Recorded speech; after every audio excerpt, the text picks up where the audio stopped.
thought it was an amazing meeting.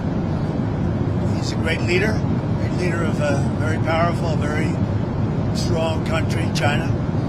And I mean, what can I say? We have, it was an outstanding group of decisions, I think, that was made. A lot of decisions were made, too. There wasn't too much left out there. And we've come to conclusion on many very important points, and we'll be handing that to you in a little while. We're having, because there was a lot of different things, many of them very important.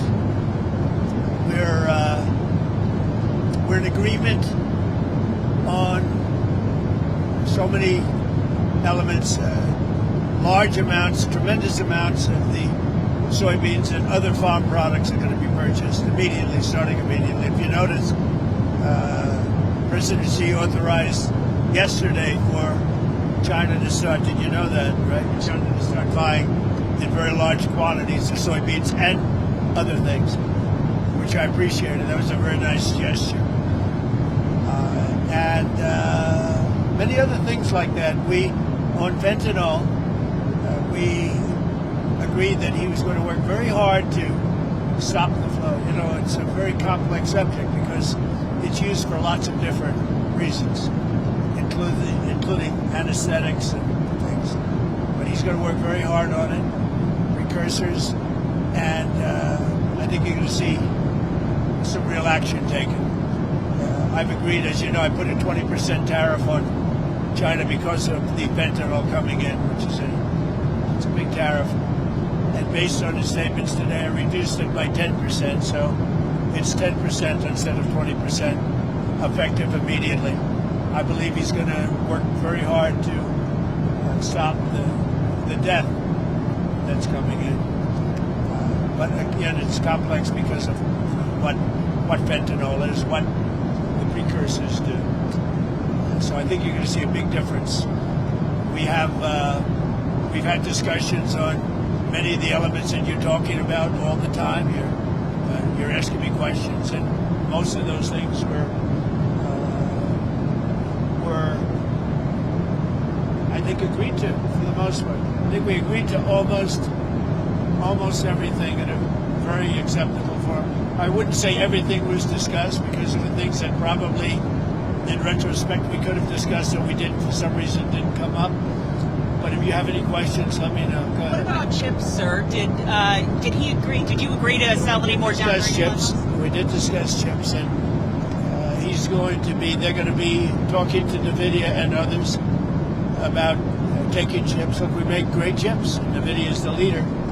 And I'll be speaking to Jensen from NVIDIA, but they're going to be discussing that with NVIDIA to see whether or not they can do. I said that's really between you and NVIDIA, but we're sort of the arbitrator or the referee. It's a little rough up here. The skies are a little rough. And just to clarify, sir, that is the downgraded Blackwell chips. You would authorize those to be exported? No, not the Blackwell. We're not talking about the Blackwell. That just came out yesterday. But a lot of chips, a lot of the chips, and that's good for us.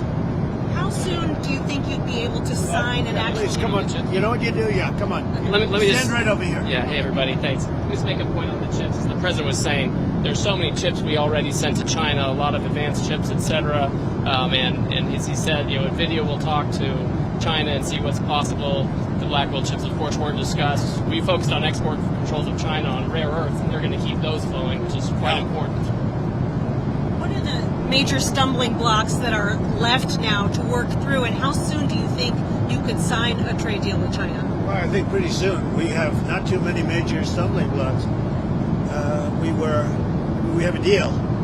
Now, every year we'll renegotiate the deal, but I think the deal will go on for a long time, long beyond the year. We'll negotiate at the end of a year, but all of the rare earth has been settled, and that's for the world. I mean, worldwide. This, I guess you could really say this was a worldwide situation, not just a U.S. situation. So we continue to produce the rare earths and buy the rare earths and everything else, when you see from other countries. But China is, that whole situation, that roadblock is gone now. There's no roadblock at all on rare earth. That will hopefully disappear from our vocabulary for a little while. So And what will is that a 1-year pause on the policy they announced? It's a 1-year agreement, and we'll extend it after a year. And what will like we do? It's a 1-year deal that will, I think, be very routinely extended as time goes by. To be, what will to your be new totally tariff- clear, they're not going to impose the rare earth controls that they proposed. President Trump and President Xi came to an understanding on that point. What will your new tariff rate on China's goods be once you It's the sign a same, deal? other than what the tariffs remain exactly the same. 55%. It's about it was 57, now it's 47 And how long? because we reduced it by the fentanyl, because I believe they are really taking strong action. We've already seen the action on fentanyl, and they're taking very strong action. So we reduced to 10%. So that November date is gone when it was going to go up again. Yeah. Okay. That's right. So That's all. on fentanyl, they've agreed there are a variety of precursors. You may recall that actual fentanyl was scheduled by China in the president's first term successfully. There are certain precursors where they take whatever actions they need to control that. If they can control rare earths, we know they can control the precursors. And President Xi, I think, was very strong in saying he was going to enforce those laws internally. And of course, we'll watch that, and we'll He's work going to with be them. very strong in enforcing the fentanyl, everything having to do with fentanyl and regulations internally, including taking very strong measures against those that don't obey. And a variety of other tariffs still remain. The Section 301 tariffs from the original, a variety of Section 232 tariffs. Some of these tariffs are, as the president mentioned, around 40%. For some individual products, it may go up to 100%, but as a general matter, it's about 45, 47%. So, sir, it sounds like you might be going to China then after the successful Yeah, meeting. that's another thing we agreed. I'll be going to China in April, and he'll be coming here sometime after that, whether it's in Florida, Palm Beach, or Washington, D.C. Did you read anything on the shipping fees, the 301 shipping investigation? Well, that's been So we're going to postpone that while we negotiate with them about that issue. We're trying to rebuild shipbuilding. The Koreans just agreed to invest $150 billion in shipbuilding, so we think we have a good path forward. but that's no longer an issue. Did the war in Ukraine or Taiwan come up? We discussed that, and we discussed basically these are rough winds in Asia. I must tell you, this is a rough flight. We could have waited an hour, maybe. This is a little tough. These are tough conditions for interviews. You know, they're going to be watching Trump. They're going to say he didn't look too good. He's got the shakes. I don't have the shakes, but people are going to think I do. You're pretty solid. So Ukraine, it came up. Yeah, it did come up. Ukraine came up very strongly. We talked about it for a long time, and we're both going to work together to see if we can get something done. We agreed the sides are, locked in and fighting, and sometimes you have to let them fight, I guess. Crazy. But he's going to help us, and we're going to work together on Ukraine. There's not a lot more we can do. The oil, he's been buying oil from Russia for a long time. It takes care of a big part of China. And, I can say India's been very good on that front. But we didn't really discuss the oil. We discussed working together to see if we could get that war finished. It doesn't affect China. It doesn't affect us. And I'd like to see it done on the basis. I don't like to see 6, 7, 8,000 young people, mostly young people, for the most part soldiers, be killed. It's not costing us anything. In fact, we make money, and I don't even want to talk about making money. I don't care about making money in that case. But, we send weapons to NATO. They buy full price. They buy the weapons. They give them to whoever, but I think they give them probably to Ukraine for the most part. And we discussed it. We discussed all that. We're going to work together to try and get the war with Russia and Ukraine solved. What about the Taiwan issue, sir?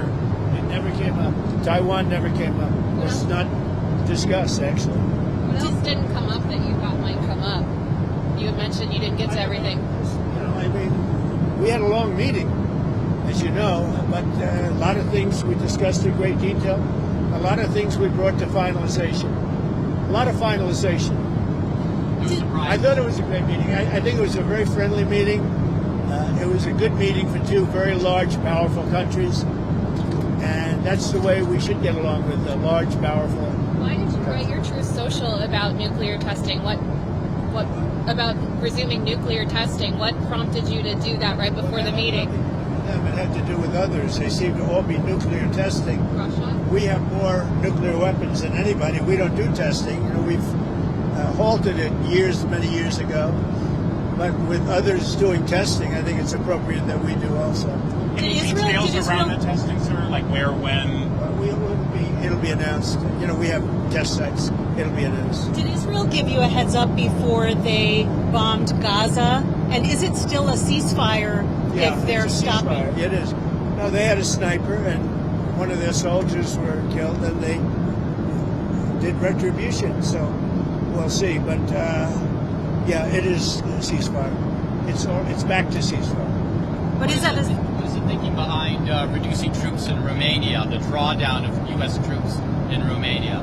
You'd have to ask. I mean, I could tell you about it, but it's not very significant. It's not a big deal. On nuclear weapons, sir, which countries do you have in mind when you say you want to send a signal? What a rough ride this is. The interviews are tough enough without your life being threatened. You guys okay? Yes, sir. That camera guy's very steady. We're going to look real bad today on television, I'll tell you. I think that, it's pretty much, I think we've discussed mostly what we said, pretty comprehensive. We're going to issue a statement on some of the details. But overall, I guess on the scale of from 0 to 10, with 10 being the best, I would say the meeting was a 12. Okay, I think it was a 12. I think very importantly, just the whole relationship is very, very important. And I think it was really good. Especially coming on the heels of the successful trip. We're in Malaysia. You signed a peace deal for Cambodia and Thailand. Critical mineral deals with all our allies. So many Real successful trade meetings. deals, right? The whole And so way. many meetings great for our country with literally hundreds of billions, trillions of dollars have come into our country over the last 4 days, represented by this meeting. But trillions of dollars, where Toyota is going to build plants, $10 billion worth of plants. And, I could go over so many different companies coming in. They're pouring money into the United States. So beyond even this meeting, this was an unbelievable trip. And I hope you're glad you were a part of it. It was big. Did you Every country, Japan, I mean, you look at South Korea, Japan, and so many other countries that we met there, they're investing tremendous amounts of money in the United States, like money that we've never seen before. Sir, are we investments from China in the U.S., additional investments, anything like a... They have investments, and they will invest. And China, I think they feel very strongly. They congratulated me on the tremendous success that we've had, because there's never been a country that has had so much money come into it for purposes of investment, for building, for auto plants, for AI, etc. So he was very strong on congratulating me for that. But you didn't commit to any additional investment or outflow? We didn't really discuss it, but he would. did you ever get through to Kim Jong-un about setting up a meeting? Does he have a phone? We never were able to talk because I was so busy. And really, this is why we came. I think it would have been maybe disrespectful to the importance of this meeting if we did that. So I'd come back with respect to Kim Jong-un. I'd come back if it was. What do you want to talk about with him? I had a great relationship with Kim Jong-un. I think if I didn't get elected, you would have had. If Hillary Clinton came in at the time, who he doesn't like too many people other than me. If you want to know the truth, I think you would have had a big war. Could have been a very bad war too. Sir, with the nuclear announcement, just one more on the nuclear announcement. Do you worry that we're entering a more risky environment when it comes to nuclear issues? No, I don't think so. I think we have it pretty well locked up. But we have more than anybody. But I see them testing. I say, well, if they're going to test, I guess we have to test. I'd like to see a denuclearization because we have so many, and Russia has some. Russia's second, and China's third, and China will catch up within 4 or 5 years. I think de-escalation would be, they would call it denuclearization, would be a tremendous thing. And it's something, we are actually talking to Russia about that, and China would be added to that if we do something. Thank you all. It was a great success. It was a great honor. I mean, he's a tremendous leader of a very powerful country, and I give great respect to him, and we appreciate the fact that he came for this meeting. Thank you very much. Thank you, sir. Anything on Canada? Anything on Canada? We had a very nice conversation with him last night. We really did.